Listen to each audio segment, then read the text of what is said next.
Hey, what's going on, everybody? It's Walter here with Thimin. For some time now, I've had these thoughts running through my head of, you know, my childhood and how I was like as a kid, and just talking on the Thimin app, kind of exploring this a bit more. I kind of dove a bit deeper and just reflected a bit, but I want to tell you a story that's more like a reunion, a meeting between two versions of the same people, present day me and younger Walter. As I progressed throughout the years, I wondered what younger Walter would think of who I became. And it's not from insecurity, but from a long term curiosity. It's been like 10 plus years that this has been kind of going in and out of my mind, and I've realized that younger Walter is more than a memory. He's the origin, the blueprint, and meeting him isn't about nostalgia. It's about being true to us. And having this experience is to understand identity, know self trust, and that quiet continuity that's been running through my life since the beginning. I got to imagine uh, we would meet up in the living room of where younger Walter grew up. So this would be like I'm 6, 7 years old, back in 1994, 93. And younger Walter would be watching Fox Kids Saturday morning lineup, because that's what he did every Saturday morning. Wake up, turn on the TV, and shows like The Tick, Bobby's World, Life with Louie, Power Rangers, obviously. And he would probably be holding a toy in his hand, both playing with it and just taking in the shows. He'd just be completely immersed in himself. And then out of nowhere, I just appear. I just zoom right in there. And younger Walter would look at me. And then he'd realize, oh, that's me. Just older. But he wouldn't freak out. He just, his eyes would get bigger and he would just accept it, because kids do a great job of that. A lot better than adults do, right? They accept it and really move on. And I gotta imagine he'd be the one leading the conversation, and it would be not so much a very deep layered conversation, but it'd be kind of like a back and forth. I think in the beginning I'd be mesmerized, like, damn, this is younger Walter. And so he wouldn't ask like what happened to us. He'd ask something much more simpler and instinctive. He'd say, "You still remember me?" And that question is the basis for this conversation, because that's what he cares about. And honestly, that's what present day Walter cares about too. So younger Walter is not worried about success or achievements or what others think. He wants to know if I stay true to the original signal. And I tell him, yeah, I remember you. I remember how you saw the world. I remember how you thought, how you felt things before you had words for them. I didn't forget you. And he'd nod with that kind of quiet satisfaction that kids get when something really lands. And we'd be sitting on the couch close to the TV, but younger Walter would be kind of back and forth on the couch close to the TV and doing other things. But he would eventually hand me a toy without explaining it, assuming that I know. And it would be a Ninja Turtles Michelangelo toy with the big shell. And I would squeeze its legs, and the shell pops open with an armor that comes out in front of him. And that's him testing me, like, if you really do know. And once I give him the signal that I do, Um, he really lets me into his world, but we would be watching the show together. He would be very fluid. I would be like, damn, this is a surreal experience. But younger Walter would just be moving, observing, touching, scanning, thinking while doing while thinking. Um, he might touch me to see if I'm real, like, like that.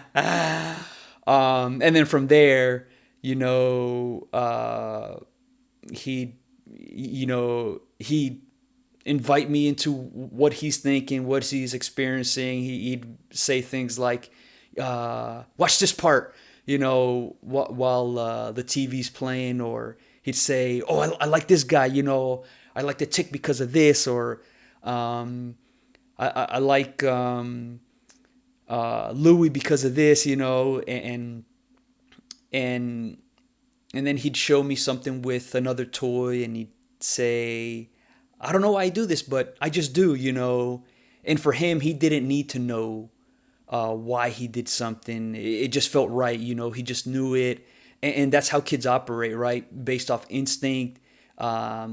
They're more curious. They're less overthinking. So he just go with it, and that's him integrating me into his world. He's not pausing his world to talk to me, and that's really, my mind kind of still operates like this, very layered and rhythmic.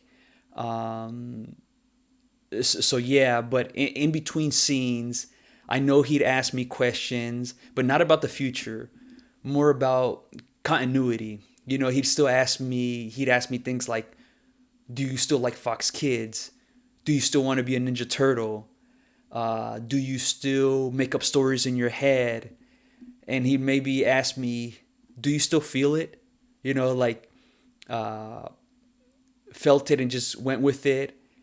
And that's just kind of him kicking the tires, right? And I'd say, yeah, I still do all that. Now I just have a better language for it. But I would also say, all the things that you watch today, we continue to watch in the future, and they get better and better with time. Um, and then he would ask, "So what did we become?" And I tell him, "Well, we became someone who trusts himself. I did drift a little bit, but you brought me back. Someone who listens to his instincts, who kept his imagination even though the world gets louder, someone who builds things that helps people remember who they are." And then he'd ask, "Did we stay good?" And I say, "We stayed honest, curious, kind. We stayed ourselves." And he'd probably ask, "Did we get scared?" And I'd say, "Oh yeah, we got scared, but we didn't run from it. We got knocked down plenty of times, made mistakes, had failures, but those were opportunities to learn from it, to be better for it." And then he'd ask, "Did we forget anything important?" And I'd say, "No. We may forgot some details, but not the essence." And then probably the big one, he'd say, "Are you proud of me?" And I'd say, "Oh yeah, because of you, you're uh, everything I am. It started with you. You're not the past. You're the foundation." And then present day Walter would ask younger Walter a few things. There's a specific toy that I was always fond of. We were always fond of growing up. Uh, the character's name was Toxie from the Toxic Crusaders. It was like only one season in 1990, 13 episodes. And I think we only saw it as a kid, maybe one or two episodes. And it was about this character, Melvin. He was kind of like an outcast, and he got toxic chemicals dumped on him, and he became disfigured. But he was this like super strong mutant, but just his look captured us. But so younger Walter kept he ended up getting a toxic he ended up getting Toxie, the Toxic Crusader, as a toy for his birthday. And I'd ask him, like, why did you keep it in the box and up in your parents' closet? Um, and I think he'd say something like, the show was so cool, he only got to see it a couple of times and he wanted to preserve it as is. Um, Man, that was a really cool toy. I'd ask him about that, and I really want to know what else he'd say. Walk me through what he was feeling and thinking. But another thing is, like, I'd ask him about the show The Tick. It was this absurd uh, superhero that was just he just seemed off, and I'd ask him, like, what did you like about him? Like, what caught your eye? And he'd probably say, he was so goofy and funny, but he saves the day, even though on accident, right? And I'd also ask him about how come he chose the same ice cream over and over again each time the ice cream truck came through the neighborhood. And, and even though mom encouraged us to try another one, younger Walter said to mom, well, what if I don't like it? And mom would say, well, I'll buy you another one, but just try another one. And he just says, no, I'm going to get the same one. And, I got to imagine younger Walter would say he'd choose the same one because he knew what he liked. Why mess with it? And I'd also ask him, like, how did you choose wearing orange jean shorts and brown hiking boots to play flag football? And at the time, even today, Nickelodeon was a big part of our childhood. So he'd probably say, because Nickelodeon was so awesome, and that was the colors of Nickelodeon. It was orange. So there was an emotional connection. TV wise, the colors oriented us to kind of the wholeness, the weirdness of what Nickelodeon was. But I thought it was just so cool. He was completely oblivious, and I admire him for that. And and then after this, I think younger Walter would go back to, well, he would still continue to watch the show. He'd answer my questions, but I'd be very patient with him because I know he's immersed in his world, so I got to be respectful of that. But, for him, it wouldn't be too sentimental. He wouldn't linger on the emotional moments. He'd just, process them really quickly. And then I'd probably realize that, he's not impressed by me or intimidating or looking up at me. He's merely recognizing me. He's seeing the older version of him that didn't betray the origins, the blueprint, right? That the instincts he had as a kid weren't random. They were the early signals of who he was always going to be. And that recognition is mutual. Because sitting next to him, I'd see the origin, my clarity, my calm, my imagination, my emotional intelligence, and that internal reference. That's not a memory. That is like mentioned before, the blueprint, and then in this whole moment, younger Walter is not looking for reassurance.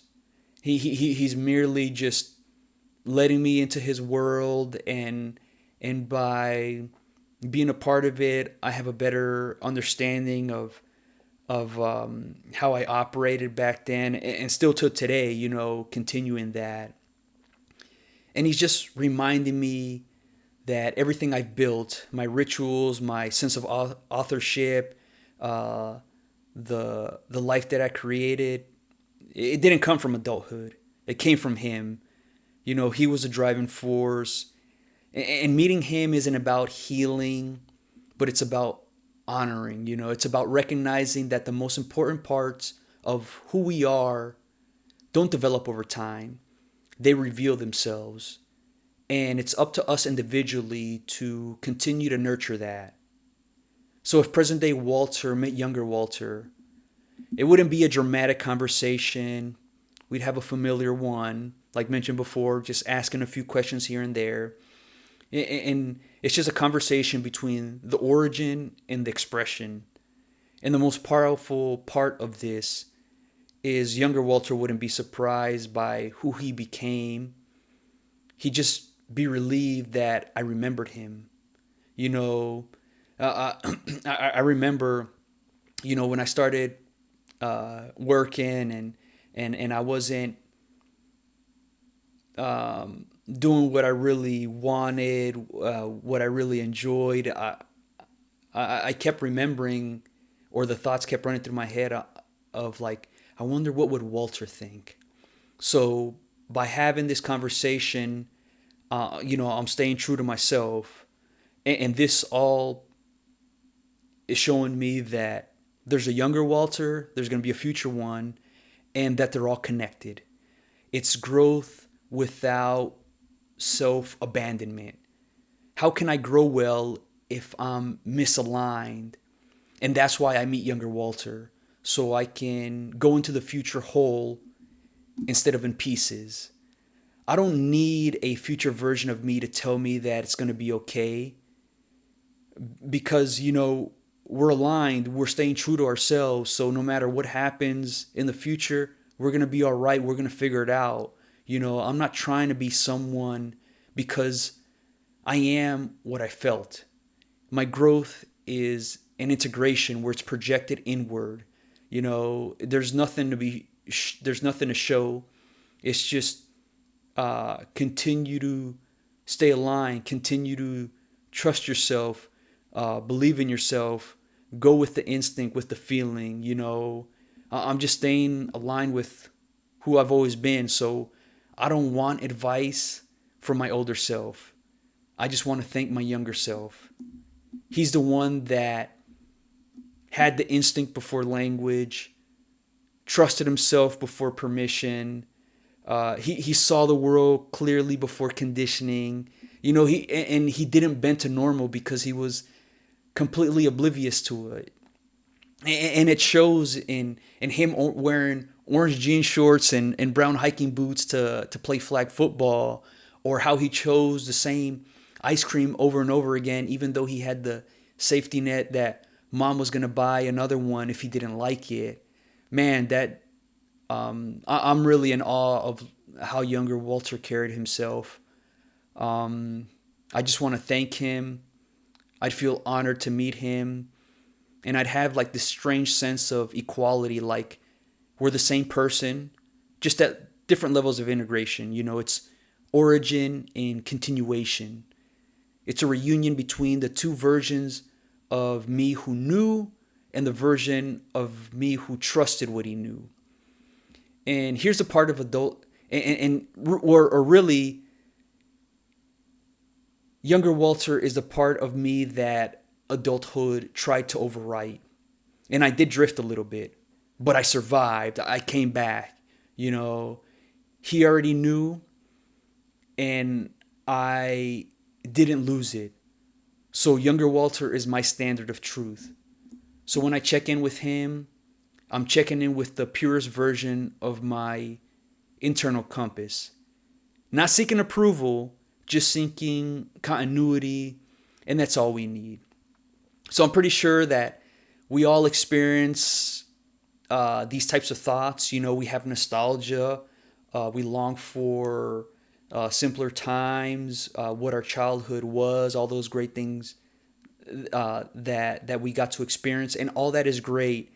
And if you decide to explore this a bit more, if you have that conversation with yourself of wanting to meet your younger self, whether it's to give guidance or whether it's just to understand, I encourage you to do so, because it's a very eye-opening, enlightening experience where you uncover more about yourself that gives you a greater understanding.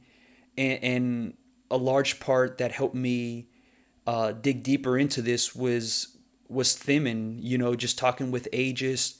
You know how like when you're silently thinking, it's like in pieces. You think about this and then think about that, and then some other thoughts come about. But with Thimin, with Aegis specifically, you're having this back and forth. So you're revealing things, you're uncovering things, and Aegis helps to kind of piece things together, connect them to give you a bigger picture that gives a better understanding of what might really be helpful to you. So yeah, Aegis was helped me kind of uh, uh, ask the next series of questions that helped me follow the thread of my thinking, and it was just super super enlightening. Yeah, if you have these thoughts, explore them. I encourage you. It's going to give you, I think, a greater appreciation for your past self, but also it's going to help you move forward in whatever direction you decide to take your life, because you're going to see you don't need to have all the answers. All you got to have is, your standard of truth, being aligned to who you are, and you'll figure things out. So, all right.